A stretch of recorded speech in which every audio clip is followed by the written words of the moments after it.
ठीक है, working of the constitution. क्या होता है कॉन्स्टिट्यूशन? संविधान। संविधान का मतलब क्या बोल सकते हो उसको?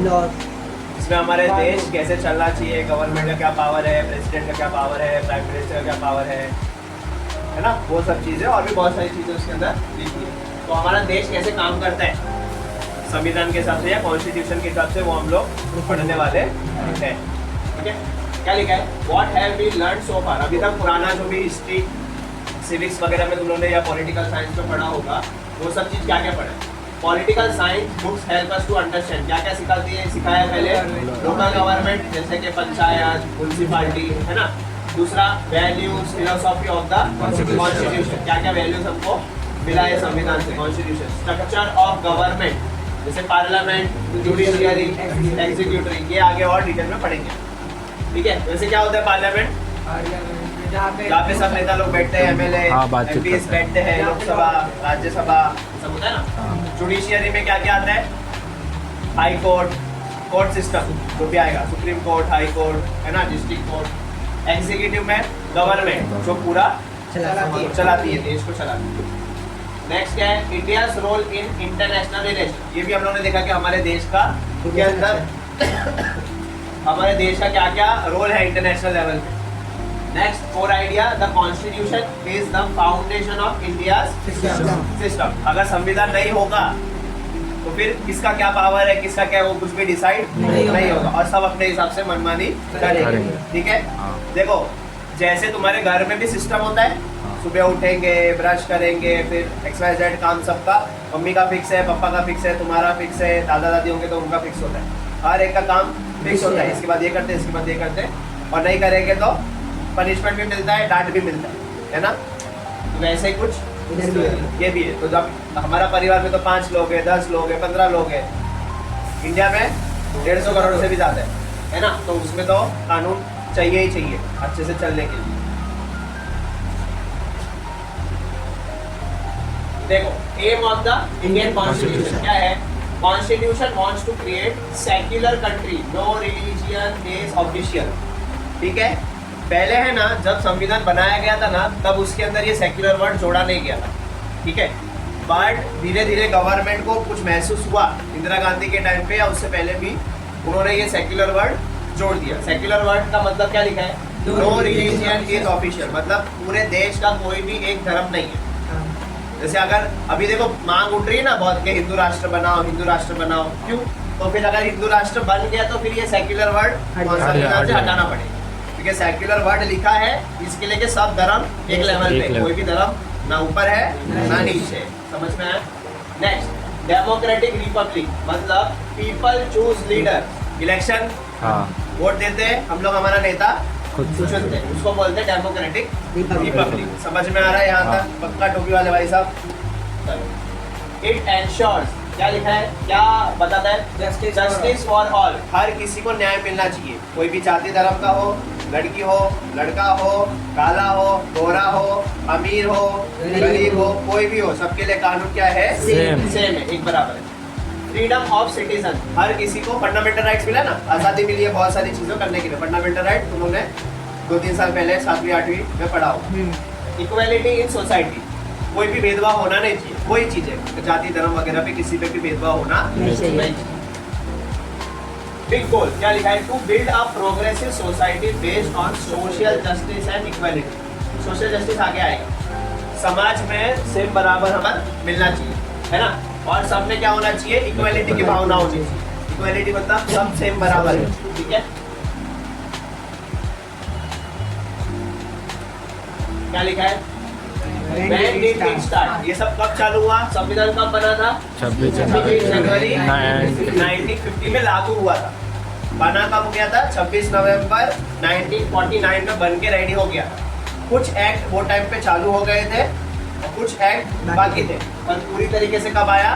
26 जनवरी 1950 के अंदर। उसके बाद से गवर्नमेंट काम कर रही है, वर्क्स अकॉर्डिंग टू द संविधान के हिसाब से गवर्नमेंट काम करती है। उसके खिलाफ या उसके अगेंस्ट में कुछ काम करेगी तो पनिशमेंट गवर्नमेंट कैसे पनिशमेंट होंगे? जेल में डाल देंगे।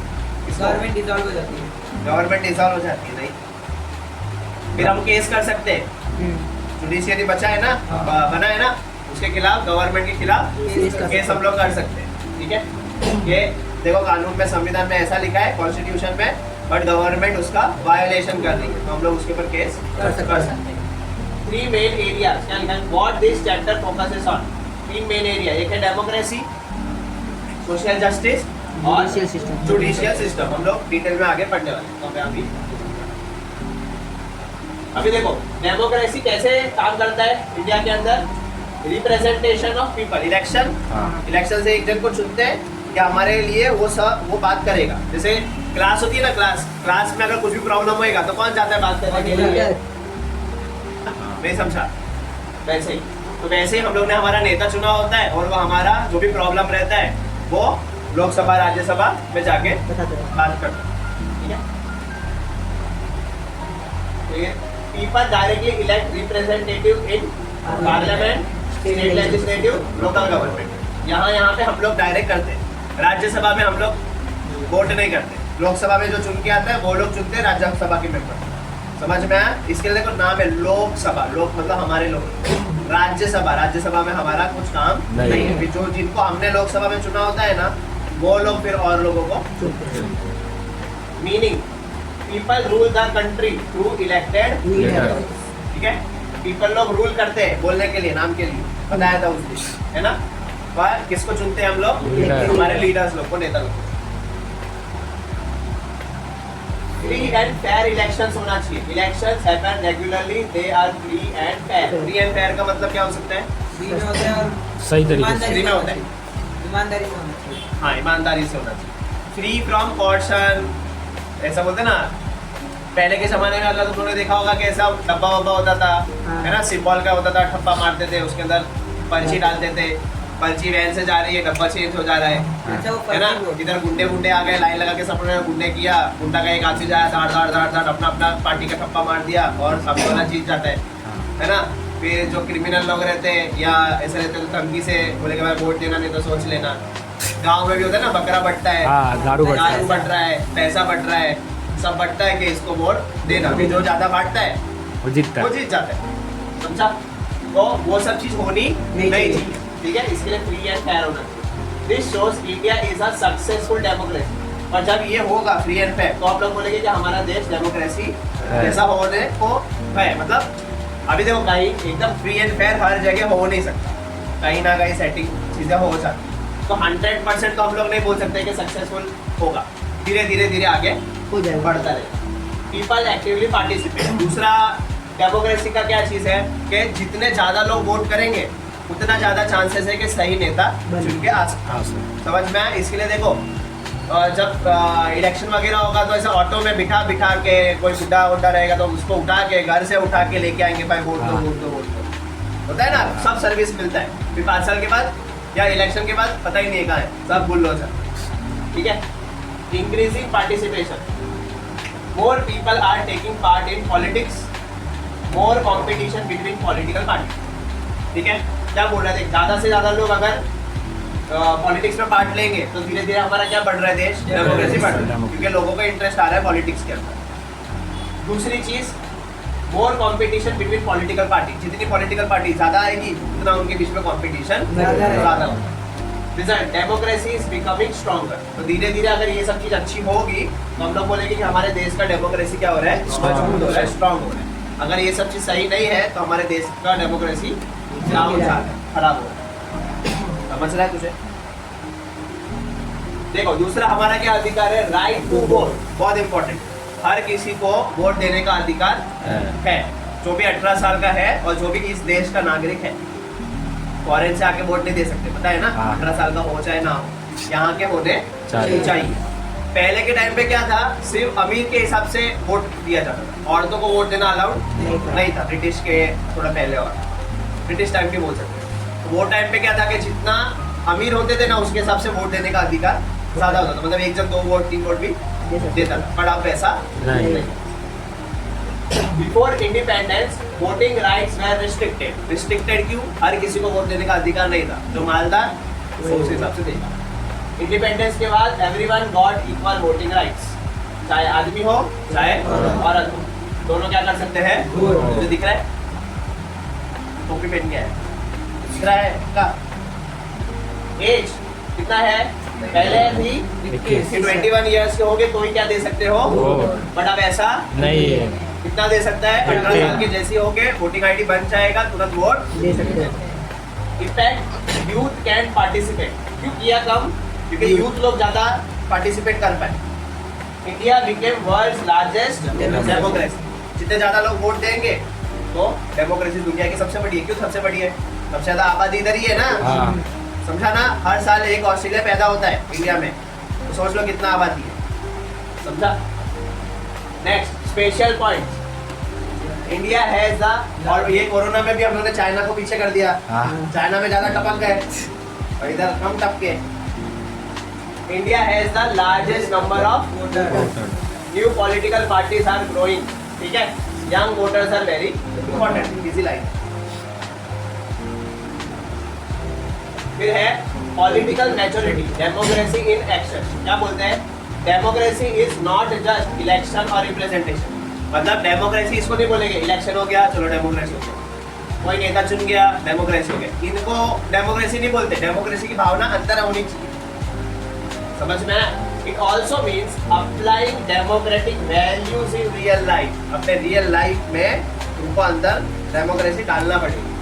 People being aware and responsible, people being aware मतलब हमको हमारे संविधान का, पावर का, कानून का, हक का मालूम होना चाहिए, और हमको जिम्मेदार नागरिक के जैसे भी बिहेव करना पड़ेगा, समझ में आया? तभी हम लोग बोलेंगे कि डेमोक्रेसी बराबर है। जैसे बोलते हैं ना, भगवद गीता पढ़ लो, कुरान पढ़ लो, बाइबल पढ़ लो, पढ़ने से कुछ होगा नहीं जब तक अंदर बिहेव नहीं करोगे वैसा, तो समझ में आया? तो पढ़ना और उसको अपने अंदर डालना, एग्जीक्यूट करना में फर्क है, समझ में आया? चलो next, when this happens democracy becomes part of daily life. जब ये सब चीज होगी तो हमारे लिए कैसा कि हम लोग रोज ही डेमोक्रेसी क्या कर रहे हैं, प्रैक्टिस कर रहे हैं। तो imagine India as the school का रूल बुक। संविधान क्या है? तुम्हारे स्कूल का एक रूल बुक है। स्टूडेंट्स कौन है? Citizen. Choose their class leader, वो तुम्हारे लीडर है, जैसे मॉनिटर वगैरह। Elections are like voting for monitor. Earlier only some students could vote, पुराने जमाने में खाली कुछ लोग ही वोट दे पाते थे। अभी एवरी स्टूडेंट जो भी 18 साल का है वो वोट दे सकता है। हाँ। उसके बाद कौन आता है? टीचर। गवर्नमेंट ऐसा काम करेगी, must follow rules of the book, power is shared. Rules of the book ये वाला, हाँ। और पावर उनकी शेयर्ड होती है, पूरी पावर इनके पास नहीं होती है। प्रिंसिपल कैसे काम करेगा? टीचर कैसे काम करेगा? क्लास का मॉनिटर लोकल गवर्नमेंट। समझ में आया? हाँ। चलो, when everyone follows rules and participate करता है, school becomes fair, equal and successful। जैसे कि हमारा डेमोक्रेसी, इंडिया का ठीक डेमोक्रेसी। है, इंडिया का डेमोक्रेसी। बत्ती जले में। हाँ। चलो क्विक रिवीजन फटाफट। संविधान क्या है? Supreme law of India. सबसे ऊपर वही है, हाँ। ठीक है? उसके बाद नीचे अंदर बहुत सारे और भी कानून आते हैं, उससे तुमको अभी कुछ लेना देना नहीं है। जिसके बेस पे हर कानून बनता है उसी को हम बोल सकते हैं कॉन्स्टिट्यूशन। दूसरे कानून इसके अंदर जो लिखा है उसको वायलेट नहीं कर सकते, समझ में आया? वायलेट करेगा तो जो दूसरा कानून बना होगा वो वॉइड हो जाएगा, उसको बोलते हैं वॉइड, मतलब हट जाएगा सब, ठीक है? स्टार्ट कभी हुआ था? 26 जनवरी 1950। इंडिया क्या है? सेकुलर। सब धर्म सेम। हाँ। डेमोक्रेटिक रिपब्लिक मतलब हर किसी को वोट देने का अधिकार है, अपना नेता चुनने का अधिकार है, और भी बहुत सारी चीज देखिए।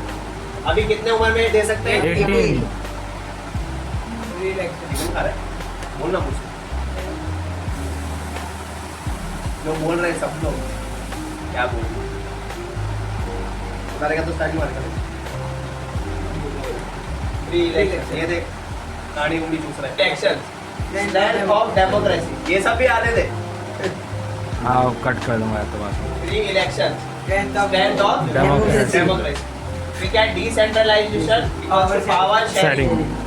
होल क्या है? Justice, equality और freedom. एक वर्ड है डिसेंट्रलाइजेशन, इसका क्या होता है, क्या मतलब है, इसको पता है?